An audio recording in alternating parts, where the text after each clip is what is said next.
January 1944, high above northern Germany. A lone B-17 flying fortress cut through frozen clouds, engines trembling against winds that felt almost deliberate. Staff Sergeant Daniel Mercer gripped the waist gun inside the aluminum fuselage, his breath fogging in sub-zero air seeping through bullets' guard seams. Below them lay the industrial heartland feeding Adolf Hitler's war machine, factories hidden beneath smoke and flak batteries waiting patiently for American bombers. The mission briefing had been simple: strike the rail yards near Bremen, cripple supply lines, and return before Luftwaffe fighters could concentrate. But simplicity rarely survived first contact. And today, the German radar network had detected them hours before they crossed the coast. Mercer felt the first concussion before he heard it. Black flak blossoms punching upward, rocking the aircraft like a fragile toy. Shards of shrapnel rattled against the fuselage, tearing fabric insulation and sending metallic screams through the narrow compartment. The pilot's voice crackled over intercom,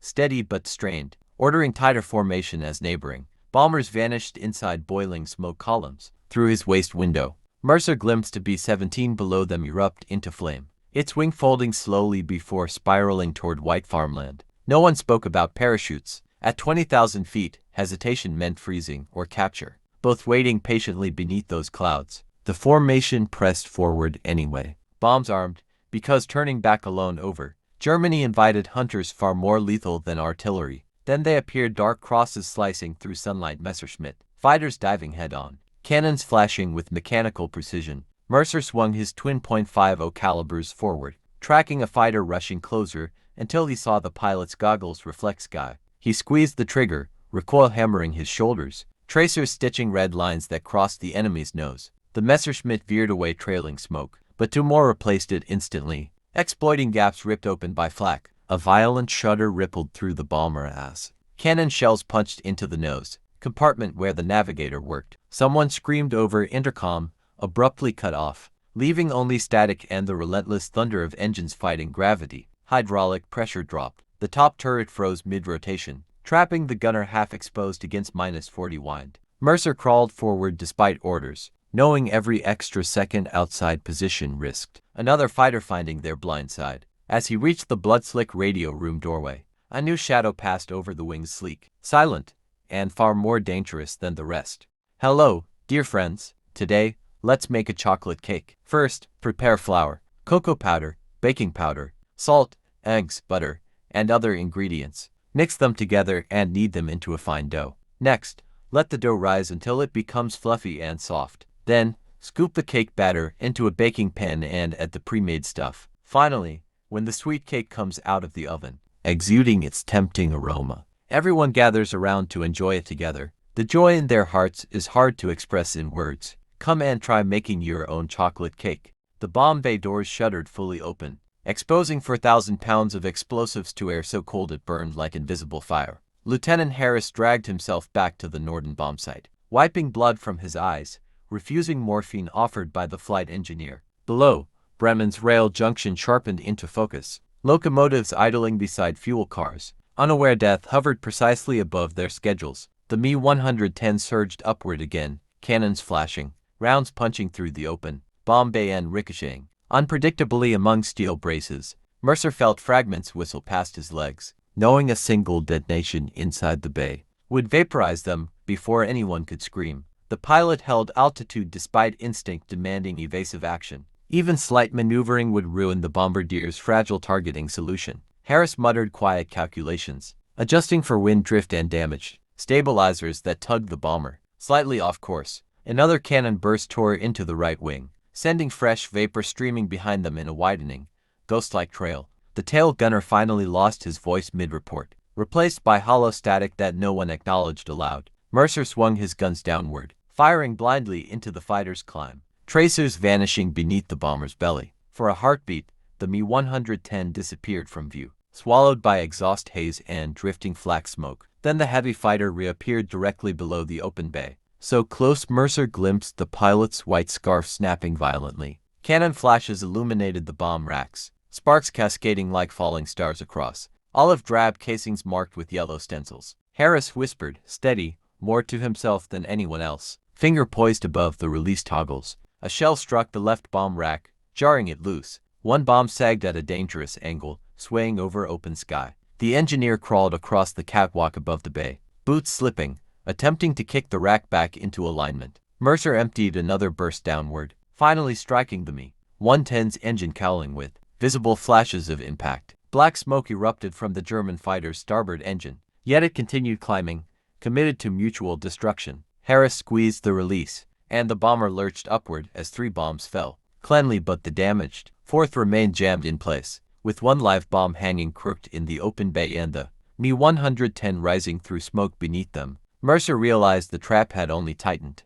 The jammed bomb swung violently in the open bay, metal fins scraping against bent rack brackets with a grinding shriek. No engine could drown. Below them, Bremen's rail yard erupted as the first 3 bombs detonated. Orange blossoms rising through smoke and shattered steel. The blast waves lifted the crippled bomber unexpectedly, throwing off Harris's balance and nearly pitching the engineer into open sky. The Me-110 climbed straight through the rising smoke, 1 engine burning, its pilot committed to finishing what Flak had begun. Mercer tracked the fighter desperately, firing in short, disciplined bursts, knowing ammunition mattered now more than anger. The German cannons answered, shells ripping across the bomb bay edges, 1 striking so close the jammed bomb spun half sideways. For an instant, everyone imagined the detonation, 4,000 pounds igniting against their own fuselage at 20,000 feet. The pilot finally broke formation, banking hard left despite exposed bay, choosing survival over bombing accuracy.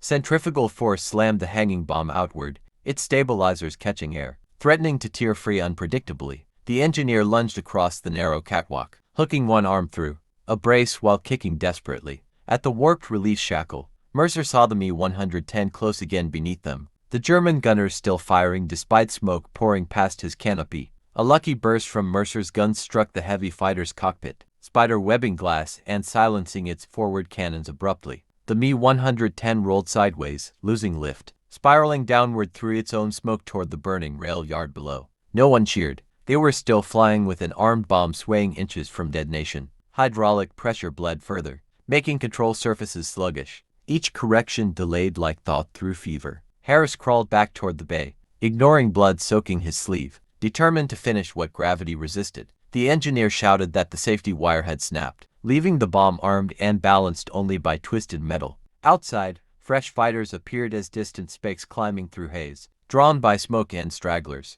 The pilot ordered them west toward the North Sea, but turning exposed their vulnerable underside to approaching predators. As Mercer reloaded his guns with trembling hands, the crooked bomb shifted again, its nose dipping ominously toward open air.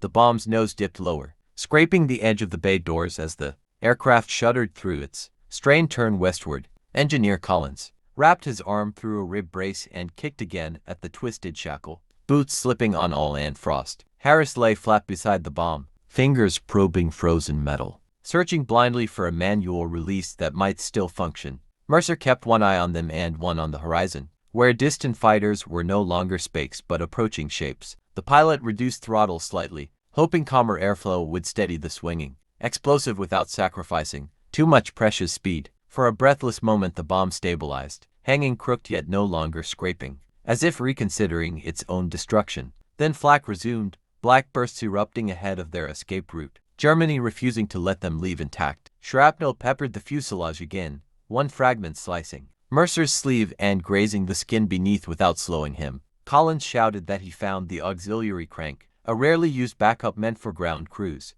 not men freezing above enemy territory. Harris gripped the crank handle and began turning, each rotation grinding like bone against steel inside the narrow bay. Outside, the first of the new fighters resolved into Focke-Wulf silhouettes, angling to intercept the wounded bomber. Mercer swung his guns toward them, firing warning bursts early, forcing the attackers to widen before committing fully. The crank jammed halfway, refusing further movement, leaving the bomb armed and half-released in mocking suspension. Collins leaned closer, shouting over engines that 1 more turn might shear the remaining metal entirely. In the cockpit, warning lights flickered as fuel imbalance worsened, the right wing dipping dangerously toward stall. The pilot ordered ballast shifted, tossing spare ammunition boxes aft to counter the leaking tank's weight loss. Harris forced the crank with both hands, knuckles whitening, until a sharp metallic snap echoed through the bay. For an endless second nothing changed. The bomb still hung there, swaying gently against open sky. Then gravity claimed it, the explosive sliding free and tumbling away,